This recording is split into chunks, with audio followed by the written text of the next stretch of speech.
Okay, hello and welcome to Kitchen Science, and today we're going to be looking at the lungs, and we're making a bit of a lung model today. So to start off, we're going to think about what is the structure of the lungs, and in the worksheet you'll see a diagram which you can label, and next to me you should be able to see a diagram of the lungs to help us go through and paint a picture of the model we'll be looking at later. And the key parts of the lungs I really want us to focus on today is the diaphragm and the intercostal muscles, which are necessary for our breathing.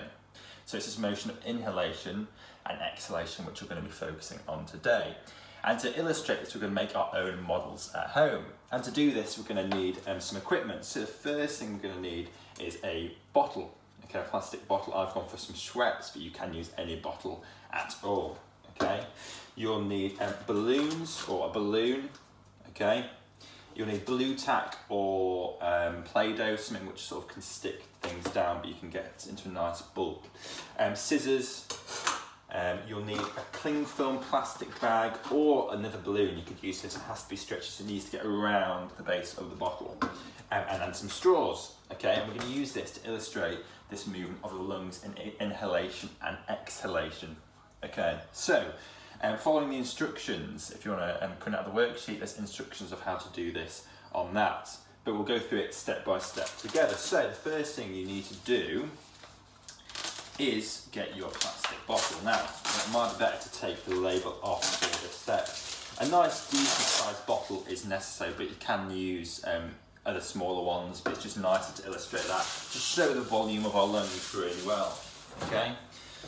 So the next thing you need to do is the most tricky step, I find. Okay, and you need to cut the bottle in half. Now, look at the safety precautions for this, the risk assessment for this, because this can be quite dangerous, so make sure you're supervised by an adult while doing this next step, because you need to basically insert the scissors into the bottle.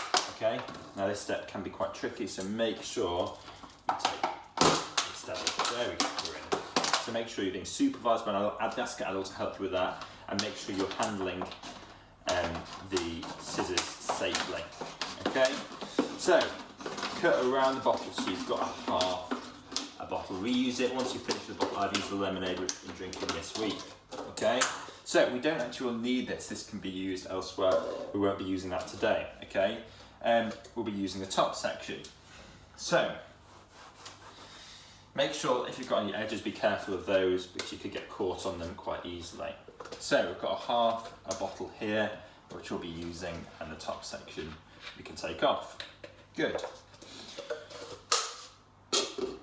The next step is we're going to attach our plastic bag, our cling film or another balloon around the base. Now I have prepared a balloon end which we could use, but I'm not sure if it's going to fit around, so I won't use that. Instead I'll use cling film on this occasion. So we get the cling film, put it up.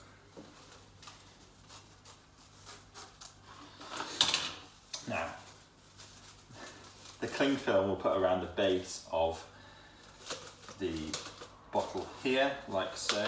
Okay, make sure there's fair top. You need to be able to pull back on it. So I'm going to leave a bit of excess in the middle for you to pull down on.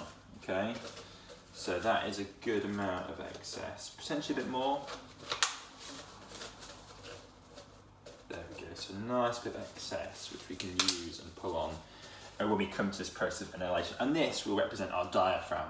Okay, so look back to our diagram. This represents our diaphragm, which we know moves down in inhalation and up in exhalation. Okay, so to secure that in place and make sure there's no air gap, we need to tighten and attach an elastic band around it like so. Okay, so that's representing our diaphragm. Okay, this bottle on the outside could represent our ribs. Remember, these are protective structures which protect our lungs.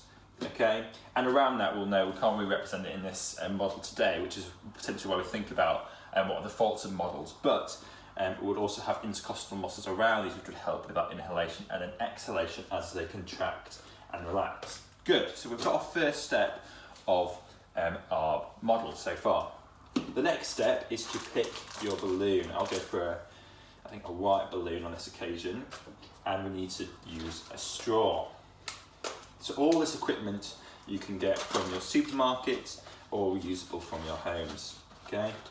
So, we'll get our straw and we're going to insert that into the neck of the balloon.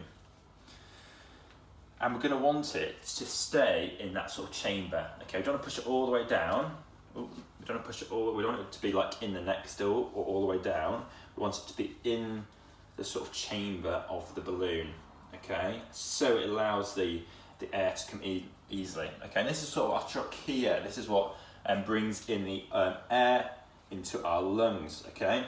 And the next thing we want to do is to sort of position that nicely as the neck of the balloon is in line with the neck of the bottle, okay? Now we're going to take a moment here to get our blue tack ready, okay? So the next step is where we use our blue tack to stick this in place. So, as so, get our blue tack and make sure it's ready to be used. You might want to even just test that you can get the air into the balloon as so. There we go. And we can insert that into our bottle again. Good. So, the next thing we need to do is then secure this in place using our blue tack. Now, this is really important because we do not want any air gaps in place, okay? We just want the air naturally coming in from our trachea or the straw, okay? So you want it to be really, if you need to use a lot of it, obviously you can reuse it, blue tack we can reuse. If you're using Play-Doh, make sure you're not putting it near your mouth or eating it. And secure it in place with no air gaps, okay? Good, so now we've got our lung model in place. Perfect. So the balloon will represent our lungs, which will get bigger as air is drawn in and smaller in volume as air is exhaled.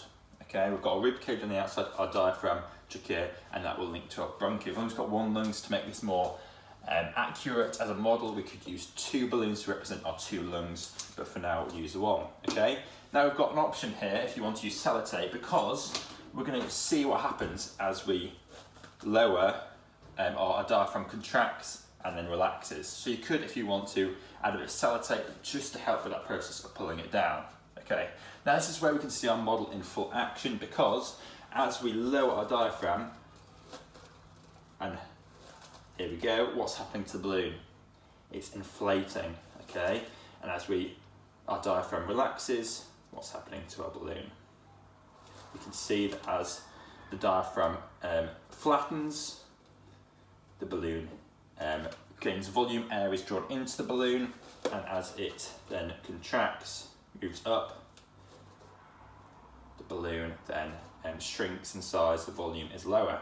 Okay, so why is this happening now? Let's look at an explanation for this in terms of our lungs. Okay, we know that our intercostal muscles and diaphragm work together for this process of inhalation and exhalation. Now, what happens when our diaphragm flattens? Well, firstly, what's going to happen to the volume? Think about that. Is the volume decreasing or increasing as the diaphragm flattens? Well, in fact, it's increasing, okay? The volume inside our lungs is increasing as the diaphragm flattens. Now, what's going to happen to the air pressure inside our lungs? Well, as the volume decreases, the air pressure is going to get lower than the atmospheric pressure, and therefore air is drawn in through our trachea, to our bronchi, and to our lungs. This therefore draws oxygen into our lungs, necessary for this process of inhalation and then for respiration, as we'll come on to in the process later. Okay, as our diaphragm then moves up, so we can see that really clearly happening there. Yeah, we see the balloon, air moves into the balloon. Okay, then when the diaphragm moves back up, we see air leave the balloon. This is exhalation.